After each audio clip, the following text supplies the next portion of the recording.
अस्सलाम वालेकुम वरहमतुल्लाहि वबरकातुहू। यौम आज़ादी के 75 साल के मौके के ऊपर मैं आप तमाम लोगों को तहे दिल से मुबारकबाद पेश करता हूँ।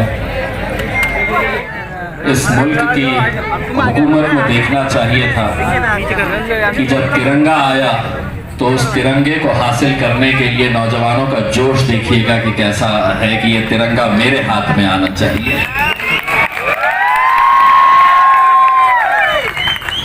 जब पार्लियामेंट के अंदर मोदी साहब ने ये ऐलान किया कि 13 से 15 तारीख तक हर घर पर तिरंगा लगना चाहिए, तो हमने उन्हें देखकर कहा उफ उफ तुम भी।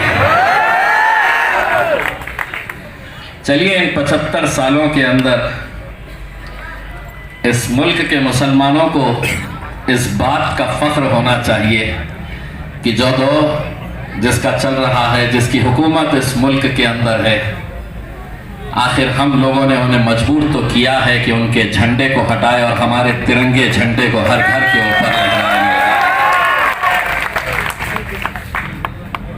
और जब वो 3 दिन की बात कर रहे थे तो हम ये कह रहे थे कि हम तो पिछले 75 सालों से इसे बड़े फख्र के साथ अपने घरों पर, अपने दफ्तरों पर हम लहराते आए हैं। उन्होंने कहा कि अपने पार्टी के लोगों को कहा कि अपने अपने शहरों में जाओ और तिरंगा रैली निकालो। मैंने कहा ओफ ये भी हमसे ही सीख रहे हैं। हम तो पिछले 7 साल से अल्हम्दुलिल्लाह अपनी गाड़ियों के ऊपर तिरंगा लहराते हुए शहर की गलियों गलियों तक हम जाते हैं, ये पैगाम देने के लिए ये मुल्क से हम कितनी मोहब्बत करते हैं। और मुल्क से मोहब्बत करना ये हमारे मजहब ने हमें सिखाया है, और उस मजहब पर चलते हुए मुल्क से मोहब्बत, मुल्क से वफादारी कैसी करनी चाहिए, जब ये इस्लाम धर्म ने हमको सिखाया है, इस्लाम मजहब ने हमको सिखाया है, तो हम पिछले 75 सालों से वो काम करते आ रहे हैं और इंशाअल्लाह आगे भी करते रहेंगे। आज यकीनन ये मुल्क एक ऐसे दौर से गुजर रहा है कि जहां पर बार बार हमको वफादारी का सबूत देना पड़ता है। अभी कुछ देर पहले एक मीडिया वाले ने मुझसे कहा कि आपके दफ्तर के ऊपर 12 झंडे आपने लगाए हैं। मैंने कहा अगर एक भी नहीं लगाता तो मेरा क्या उखाड़ लेता तो। क्योंकि ये झंडे हमने जिस जोश और जज्बे के साथ आप यहाँ पर खड़े हैं, जिस बाइक रैली का आप इंतजार कर रहे हैं और जिसकी बुनियाद औरंगाबाद शहर में तकरीबन 7 साल पहले मजलिस इत्तेहादुल मुस्लिमीन ने डाली थी, ये एक ऐसा अल्लाह रब्बुल इज़्ज़त ने हमारे दरमियान एक ऐसा जरिया पैदा किया है जनाब बैरिस्टर असदुद्दीन ओवैसी साहब और जनाब इम्तियाज़ जलील साहब की शक्ल में, कि जिन्होंने हमें दूसरों के मुकाबले में दूसरे जिस तरीके से इस तिरंगे पर अपना हक जताया करते थे, हमारे कायदीन ने भी हमें सिखाया कि आपका भी हक है इस तिरंगे पर और आप भी इस पर अपना हक जताइए। और इसी हक जताने के लिए आज और हम और आप इंशाल्लाह बाइक रैली की शक्ल में शहर में इत्तेहाद और इत्तेफाक का पैगाम देंगे।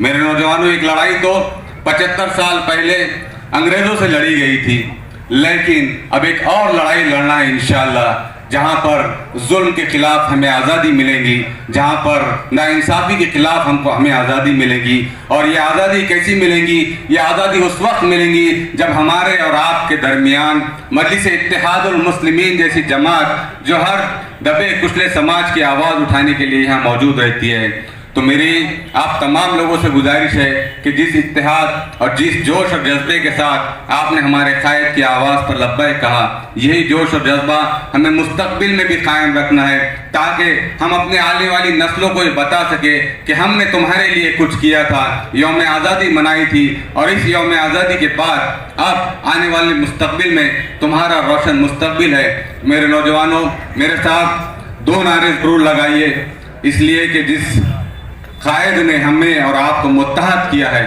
और इस मुल्क में आपके और हमारे जितने हकूक़ है, जितनी हमें आज़ादी दी गई है, उसका एहसास, उसकी फ़िक्र हमारे अंदर, उस शऊर को बेदार करने का अगर किसी को क्रेडिट जाता है तो जनाब इम्तियाज़ जलील साहब को क्रेडिट जाता है कि जिन्होंने इस बात को साबित कर दिया कि इस मुल्क पर, इस तिरंगे पर जितना तुम्हारा हक है उतना ही हमारा भी हक है। जितना तुम्हें इंसाफ मिलेगा इंशाअल्लाह मुस्तक़बिल करीब में हमें भी इंसाफ मिलेगा। हिंदुस्तान, हिंदुस्तान, हिंदुस्तान। मजलिस-ए-इत्तेहादुल मुस्लिमीन, मजलिस-ए-इत्तेहादुल मुस्लिमीन, मजलिस-ए-इत्तेहादुल मुस्लिमीन। बहुत बहुत शुक्रिया, जज़ाकल्लाह खैर।